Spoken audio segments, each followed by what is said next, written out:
സൂചിപ്പിക്കുന്നത്. അപ്പോൾ ഇവിടെ എല്ലാവരിലും നിറഞ്ഞിരിക്കുന്ന പ്രകാശം ഒന്നാണെങ്കിൽ അനവധി പ്രകാശങ്ങളില്ലല്ലോ, ഉണ്ടോ? അപ്പോൾ അനവധി ദൈവങ്ങളെ ആരാധിക്കുന്നു നമ്മൾ ഹിന്ദുക്കളെന്ന് പറയുന്നത് തന്നെ തെറ്റാണ്. അപ്പോൾ പിന്നെ എന്താ നമ്മൾ ചെയ്യുന്നത്? അനവധി വിഗ്രഹ ആരാധനകൾ നമുക്കുണ്ട്.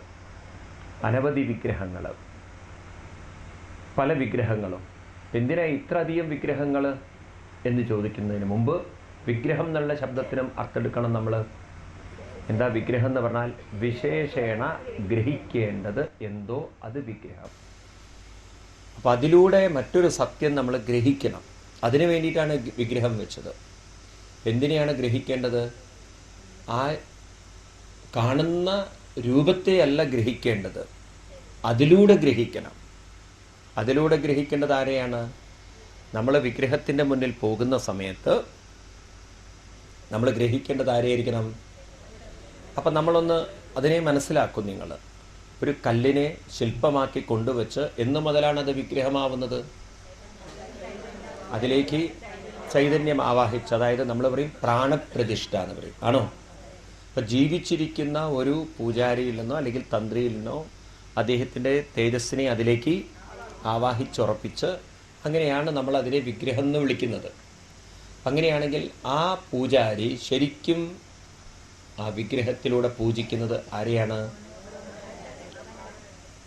തന്നിലിരിക്കുന്ന ചൈതന്യത്തെ ആവാഹിച്ചിട്ട് അദ്ദേഹം പൂജിക്കുന്നുവെങ്കിൽ ശരിക്കും പൂജിക്കുന്നത് ആ കല്ലിനെയാണോ? തന്നിലിരിക്കുന്ന ചൈതന്യത്തെയാണ്. പക്ഷേ ആ ചൈതന്യത്തെ പൂജിക്കാൻ ഈ വിഗ്രഹം ഒരു രൂപം, ഒരു ഉപാധിയാണ്. ഒരു കണ്ണാടിയിൽ നമ്മൾ നോക്കുന്ന പോലെയല്ലേ അദ്ദേഹം ആ കല്ലിലൂടെ തൻ്റെ തേജസ്സിലേക്ക്. അതുകൊണ്ട് നമ്മുടെ പൂജാവിധികളിൽ രണ്ട് പ്രധാനപ്പെട്ട ചടങ്ങുകളാണ്. ഒന്ന് ആവാഹനവും, രണ്ട് ഉദ്ദേശിക്കലും. ആവാഹിക്കുക എന്ന് പറഞ്ഞാൽ അതിലേക്ക് ആവാഹിച്ചുറപ്പിക്കുക. രണ്ടാമത് തന്നിലേക്ക് തന്നെ. ഇതൊക്കെ ഉണ്ടോ നമ്മുടെ പൂജകളിൽ? ഉണ്ടോ? അപ്പോൾ തീർച്ചയായിട്ടും നമ്മൾ കല്ലിനെയല്ല പൂജിക്കുന്നത്, ആണോ? അല്ലെങ്കിൽ പിന്നെ ആവാഹനത്തിൻ്റെ ആവശ്യമില്ലല്ലോ. മനസ്സിലാവില്ലേ? ആവാഹിക്കുന്നു എന്ന് പറഞ്ഞാൽ തന്നെ അതിലേക്ക് ചൈതന്യത്തെ ഉറപ്പിച്ചുകൊണ്ട് അതിന്ന് വീണ്ടും തന്നിലേക്ക് തിരിച്ചെടുക്കുമ്പോൾ തീർച്ചയായിട്ടും അദ്ദേഹം പൂജിച്ചത് വെറും കല്ലിനെ അല്ല എന്നുള്ളത് ഉറപ്പാണ്, ആണോ? തന്നിലിരിക്കുന്ന ചൈതന്യത്തെ തന്നെയാണ്. അപ്പം എന്തിനാ ചൈതന്യത്തെ ആ കല്ലിലൂടെ പൂജിക്കുന്നത്? കാരണം സൂക്ഷ്മാൽ സൂക്ഷ്മതരം, രൂപങ്ങൾക്കതീതമായ, അചിന്ത്യമായ, അവ്യക്തമായ, എങ്ങും നിറഞ്ഞിരിക്കുന്ന ഒരു തത്വത്തെ അത്ര സൂക്ഷ്മബുദ്ധിയുള്ള ഒരാൾക്ക് മാത്രമേ ഗ്രഹിക്കാൻ സാധിക്കുള്ളൂ. അല്ലാത്തവർക്കത് ഗ്രഹിക്കാൻ പ്രയാസമാണ്. അപ്പം നമുക്ക് തന്നെ അറിയാം, എല്ലാവരും ഒരേ ലെവൽ ഓഫ് മൈൻഡിലാണോ അവിടെ ഇരിക്കുന്നത്? പറഞ്ഞാൽ പെട്ടെന്ന് ക്ലിക്ക് ചെയ്യുമോ? ചിലപ്പോൾ നേരെ വിപരീതമാവും നമ്മൾ കേൾക്കുക. പറയുന്നതാവില്ലേ നമ്മൾ കേൾക്കുന്നത്. നമ്മൾ മനസ്സിലാക്കുന്നത് തന്നെ കേട്ടതിൻ്റെ നേരെ വിപരീതമാണ്. എനിക്ക് നല്ല അനുഭവമുണ്ട്. നമ്മൾ ആളുകളോട് ചിലപ്പം പറയും അമ്പലത്തിൽ പോയിട്ട് കാര്യമില്ല. ഉടനെ ആളുകൾ എന്തു പറയും? നബിനെ അമ്പലത്തിൽ പോകണ്ട. അവർ മനസ്സിലാക്കുന്നത് തെറ്റായ രീതിയിലാണ്. അമ്പലത്തിൽ പോയിട്ട് കാര്യമില്ല എന്ന് പറയുന്നത് വെറുതെ ഒരു വഴിപാട് ചെയ്യാനോ വെറുതെ ഒരു ചടങ്ങെന്നോ നിലയ്ക്കോ അമ്പലത്തിൽ പോയിട്ട് കാര്യമില്ല എന്നാണ് പറയണത്. അമ്പലത്തിൽ പോവേണ്ടത് കാര്യങ്ങൾ ഗ്രഹിച്ചുകൊണ്ട് പോവുകയാണെങ്കിൽ അത് നമ്മളെ ഉയർത്താൻ സഹായിക്കും. ഇതാണ് പറയാൻ പോകുന്നത്. പക്ഷെ അത് കേൾക്കില്ല അവർ മറ്റത് കേട്ടുകളയും. എന്ത്? പണ്ടൊരു ആചാര്യൻ പറഞ്ഞ പോലെയാണ്, പറഞ്ഞു അമ്പലത്തിൽ പോകരുത് എന്ന്. ഓ, സ്വാമി പറഞ്ഞു അമ്പലത്തിൽ പോകരുത്.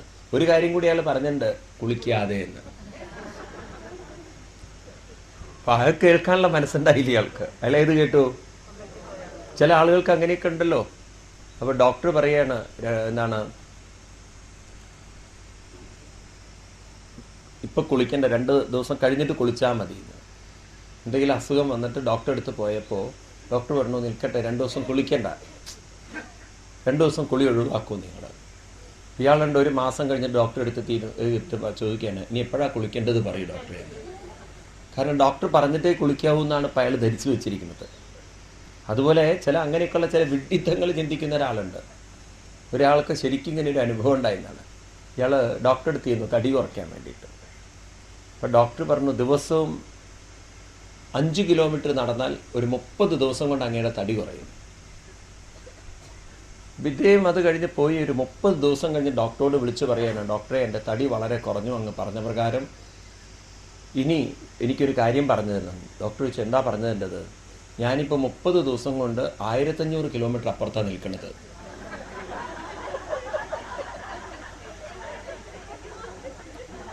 ഇനിയിപ്പോൾ ഞാൻ എന്താ ചെയ്യേണ്ടത് പറഞ്ഞു തരും. അപ്പോൾ ഇയാൾ 30 ദിവസമായിട്ട് നടന്നുകൊണ്ടേയിരിക്കുകയാണ്, തിരിച്ചു വരുന്ന പ്രശ്നമില്ല. ഇനി ഞാൻ എന്താ ചെയ്യേണ്ടത് ഒന്ന് പറഞ്ഞു തരുമെന്ന്. ഡോക്ടർക്ക് ബോധക്കേടുണ്ടായി എന്നാണ് പറയുന്നത്. ഇങ്ങനെയുള്ള രോഗികളുണ്ടല്ലോ, ഇതുപോലെ പറയുന്നതല്ല മനസ്സിലാക്കുക, അതിന് അപ്പുറത്തെ കാര്യങ്ങൾ മനസ്സിലാക്കും.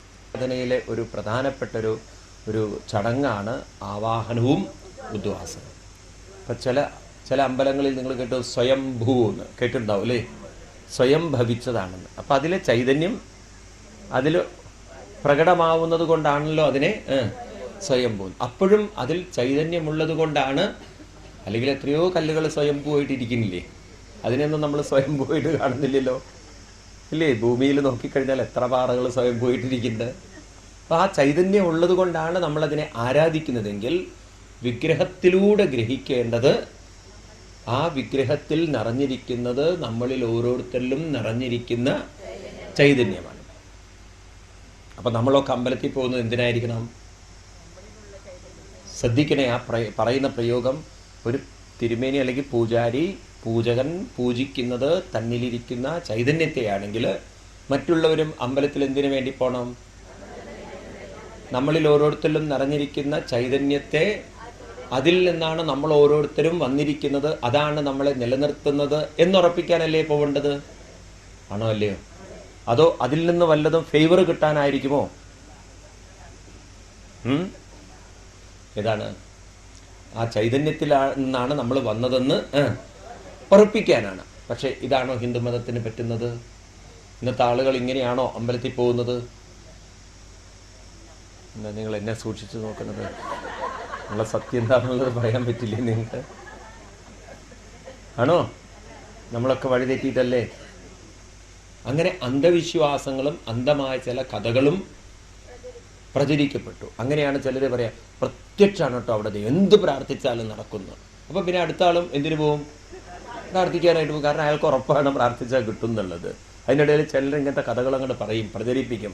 ഞാൻ അങ്ങോട്ട് പ്രാർത്ഥിച്ചതും എൻ്റെ രോഗം മാറി, ഞാൻ അങ്ങോട്ട് പ്രാർത്ഥിച്ചതും എൻ്റെ മോളുടെ കല്യാണം കഴിഞ്ഞു, ഞാൻ അങ്ങോട്ട് പ്രാർത്ഥിച്ചതും എൻ്റെ മോള് തിരിച്ചു പോന്നു. മനസ്സിലായില്ലേ? ഇങ്ങനെ ഓരോ കഥകളൊക്കെ ഇങ്ങനെ പ്രചരിപ്പിക്കപ്പെട്ട് അപ്പം മറ്റുള്ളവർക്ക് അതിലൊരു എന്തായി? വിശ്വാസങ്ങളുണ്ടായി. ഇങ്ങനെയാണ് പലപ്പോഴും പല ക്ഷേത്രങ്ങൾക്കും പ്രചാരം വരിക.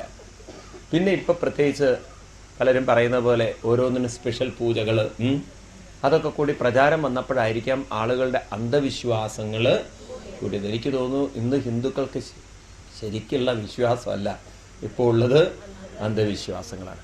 അപ്പം അതുകൊണ്ട് വിഗ്രഹം എന്നുള്ളത് കൊണ്ട് അർത്ഥമാക്കുന്നത് വിശേഷേണ ഗ്രഹിക്കേണ്ടത്. ഇതൊരു ടെക്നിക്കാണ്.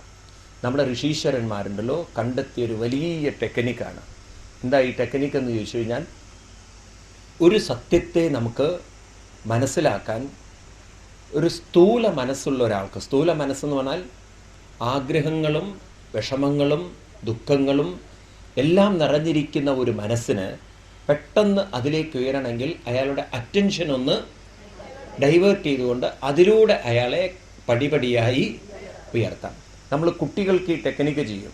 അതായത് പണ്ട് കാലത്ത് കുട്ടികൾക്ക് ഈ മാത്സ് ഒക്കെ പഠിക്കാൻ വേണ്ടിയിട്ട് സ്ലേറ്റിൻ്റെ കൂടെ മണികൾ വെച്ച് കൊടുക്കും, ഉണ്ടോ ഇല്ലയോ? അപ്പം മണിയിലൂടെ കുട്ടി 1 2 3 എന്ന് പഠിക്കുമ്പം മണി ഒരു കണക്ക് പഠിക്കാനുള്ളൊരു ഉപാധി. ഇതിനെ പൊതുവെ പറയാം തടസ്ഥം എന്നാണ് വേദാന്തത്തിൽ ഉപയോഗിക്കുക.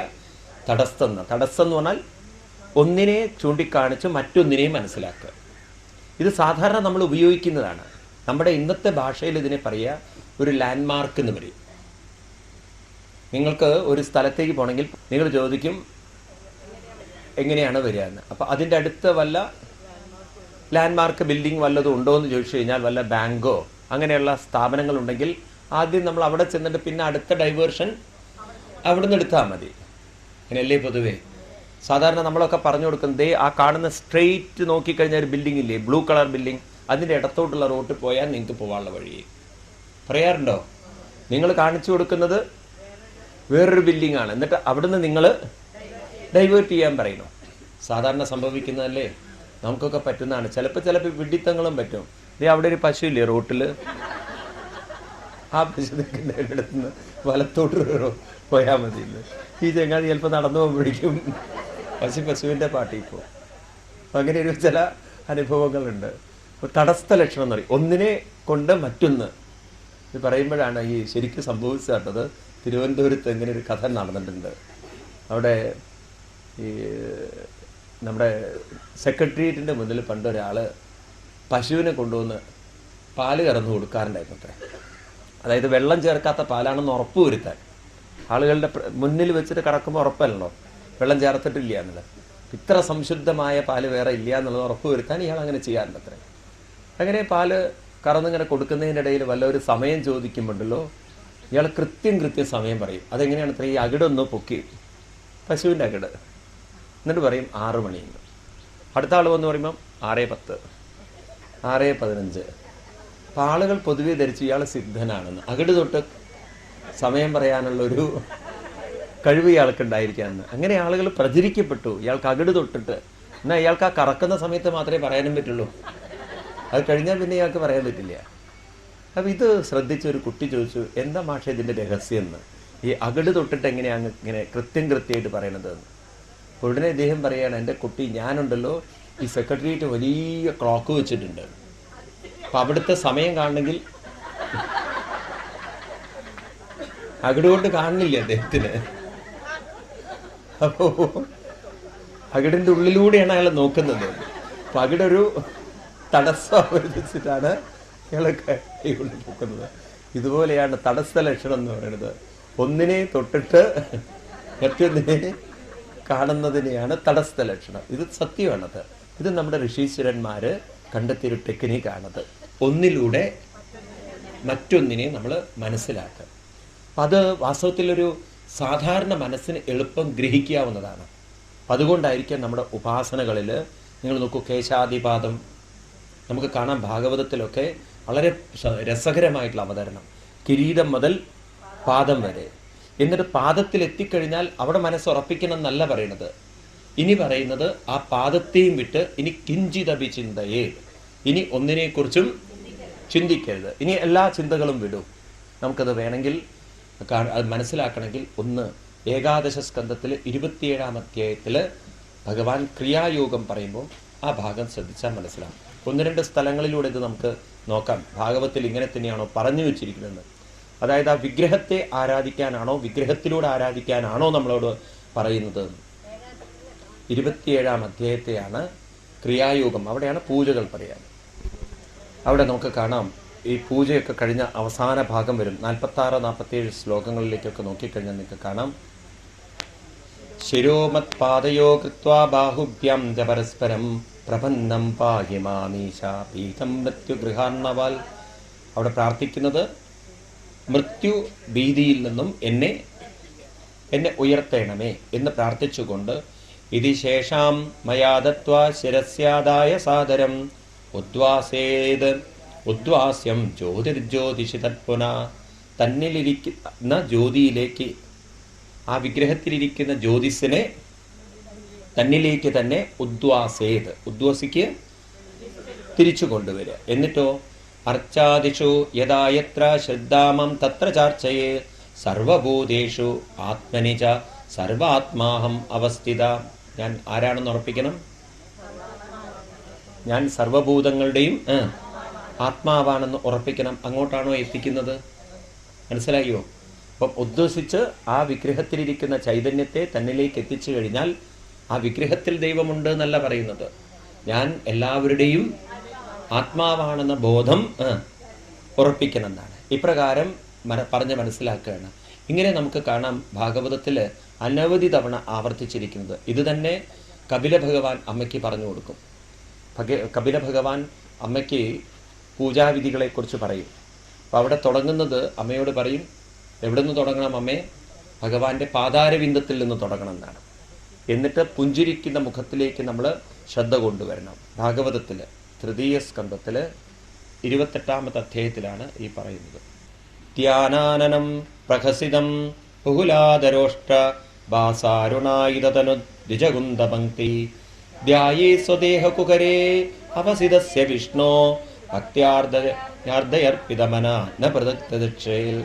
ഭഗവാന്റെ ആ പുഞ്ചിരിക്കുന്ന ചുണ്ടുകൾ കണ്ട് പിന്നെ ആ ചുണ്ടുകളെയും വിട്ടുകൊണ്ട് സ്വദേഹകുഹരേ അവസിതസ്യ വിഷ്ണു, വിഷ്ണുവിനെ എവിടെ കാണണം? സ്വദേഹ കുഹരെ, കുഹരം എന്ന് പറഞ്ഞാൽ തൻ്റെ ഉള്ളിൽ തന്നെ വസിക്കുന്ന വിഷ്ണുവിനെ കണ്ട് അവിടെ ഭക്തി ആർദ്രയാർപ്പിതമന, ആർദ്രതയോടെ തൻ്റെ മനസ്സിനെ ഭഗവാനിൽ അർപ്പിച്ചുകൊണ്ട് ന പൃഥഗ്ദ്രദക്ഷേ, ഭഗവാനെ വേറെയായി, പൃഥക് എന്ന് പറഞ്ഞാൽ വേറെ നടത്തം, തന്നിൽ നിന്നും വേറെയായി കാണരുത്. അപ്പൊ നോക്കൂ, ആ വിഗ്രഹത്തെ കണ്ടു കഴിഞ്ഞാൽ അവിടെ നമ്മൾ ഉള്ളിലിരിക്കുന്ന ചൈതന്യവുമായി ഉറപ്പിച്ചുകൊണ്ട് ഭഗവാനും ഞാനും വേറെയാണെന്ന ചിന്തയിൽ നിന്നും ഉയരണം എന്നല്ലേ പറയണത്? ആണോ അല്ലയോ? അപ്പൊ വിഗ്രഹാരാധന എന്ന് പറയുന്നത് ഈശ്വരൻ വേറെയാണെന്ന് ഉറപ്പിക്കുന്നതല്ല, ഈശ്വരനിലാണ് താൻ ഇരിക്കുന്നതെന്ന് ഉറപ്പിക്കാനുള്ള ഒരു ഉപാധിയാണത്. ഇത് മനസ്സിലായി. ഇതിനെയാണ് നേരത്തെ പറഞ്ഞല്ലോ തടസ്ഥ ലക്ഷണം എന്ന് പറയാം. അപ്പൊ ഇപ്രകാരം നമ്മുടെ ഭാരതീയ സംസ്കാരത്തിൽ വിഗ്രഹാരാധന കൊണ്ടുവന്നു. ഇനി ഇതിനെ വേറൊരു പേര് വിളിക്കുക ബിംബം എന്നാണ്, ബിംബപൂജ. ഇപ്പൊ ബിംബം എന്നുള്ള ശബ്ദത്തെ നമ്മൾ അർത്ഥമെടുക്കണം.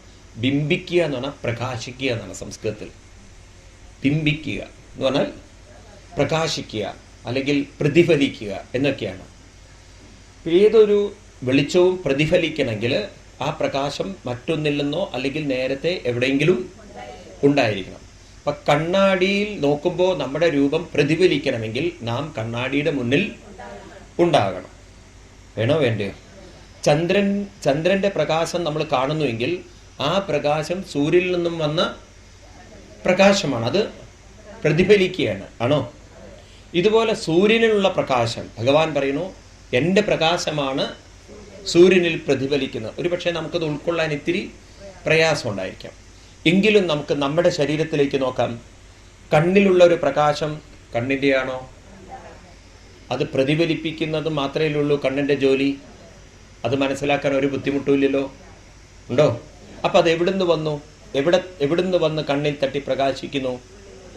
പുറത്തുനിന്നല്ലല്ലോ വന്നിരിക്കുന്നത്. മനസ്സിലാവുണ്ടോ നിങ്ങൾക്ക്? നമ്മുടെ ഉള്ളിലിരിക്കുന്ന പ്രകാശം തന്നെയാണ് കണ്ണിൽ തട്ടി പ്രകാശിക്കുന്നതെങ്കിൽ കണ്ണിന് ഒരു ജോലി മാത്രമേ ഉള്ളൂ, എന്ത്? ഉള്ളിലുള്ള പ്രകാശത്തെ പ്രകടിപ്പിക്കുക എന്നുള്ളത്. ഇതുപോലെ വിഗ്രഹങ്ങളൊക്കെ എല്ലാവരുടെയും ഉള്ളിലിരിക്കുന്ന പ്രകാശത്തെ പ്രതിബിംബിക്കുന്ന ബിംബങ്ങളാണെന്ന് പറയാം. അതുകൊണ്ടാണ് അതിനെ ബിംബം എന്ന് വിളിക്കുന്നത്. അപ്പം നമ്മളിരിക്കുന്ന പ്രകാശത്തെ പ്രതിബിംബിപ്പിക്കാൻ വേണ്ടി മാത്രമാണ് ബിംബത്തെ വെച്ചിരിക്കുന്നത്. അതുകൊണ്ടാണ് ഈ ഹിന്ദു സംസ്കാരത്തിലുണ്ടല്ലോ വിളക്കുകളൊക്കെ നമ്മൾ ധാരാളം കൊളുത്തുന്നത്. നമ്മുടെ ആത്മാവുമായി വളരെ സാമ്യത ഉള്ള ഒന്നാണ് അഗ്നി. ഋഷീശ്വരന്മാര് ബിംബത്തെ ഈശ്വരനായി അല്ലെങ്കിൽ വിഗ്രഹത്തെ ഈശ്വരനായി കാണുന്നതിന് മുമ്പ് ഏറ്റവും ആദ്യം അഗ്നിയാണ് ഈശ്വരനായി കണ്ടിട്ടുള്ളത്. ഈശ്വരന്റെ പ്രതീകമായി, ഈശ്വരനായിട്ടല്ല പ്രതീകമായി. ഈശ്വരൻ എന്ന് പറഞ്ഞാൽ നമ്മളെ സംബന്ധിച്ച് സർവം എല്ലാം ഈശ്വരൻ തന്നെയാണ്. അഗ്നിയും ഈശ്വരനാണ്, വെള്ളവും ഈശ്വരനാണ്. കാരണം ഈശ്വരനിൽ നിന്ന് വന്നതെല്ലാം ഈശ്വരൻ തന്നെ. സ്വർണത്തിൽ നിന്നുണ്ടായതെല്ലാം സ്വർണമാണെങ്കിൽ നൂലിൽ നിന്നുണ്ടായതെല്ലാം വസ്ത്രത്തിന്റെ രൂപത്തിൽ നിൽക്കുമ്പോഴും അത് നൂല് തന്നെയാണെങ്കിൽ മണ്ണിൽ നിന്നുണ്ടായതെല്ലാം ഈശ്വരനിൽ നിന്ന് പ്രകടമായതെല്ലാം ഈശ്വരൻ തന്നെയാണ്. അത് ഋഷീശ്വരന്മാർക്ക് യാതൊരു സംശയമില്ല. അതുകൊണ്ടാണ് അവർ പറയുന്നത് എന്താണ്? എല്ലാം വാസുദേവ സർവമിതി, സർവം വിഷ്ണുമയം, സ്ഥലേ വിഷ്ണു, ജലേ വിഷ്ണു, വിഷ്ണുരാകാശ്, എല്ലാം വിഷ്ണു അല്ലേ? യാതൊന്നു കാൺമതതു നാരായണ പ്രതിമ, യാതൊന്നതൊക്കെ ഹരി നാരായണായ നമഃ. അങ്ങനെയല്ലേ പറഞ്ഞ് മനസ്സിലാക്കി തരുന്നത്? എല്ലാം ഭഗവാൻ തന്നെ. ഭാരതീയ ഋഷീശ്വരന്മാര് അത്രയും ആ വ്യക്തത ഉള്ളവരാണ്. ഇത് പ്രഹ്ലാദൻ സ്തുതിയിൽ പറഞ്ഞ് മനസ്സിലാക്കി തരും നമുക്ക്.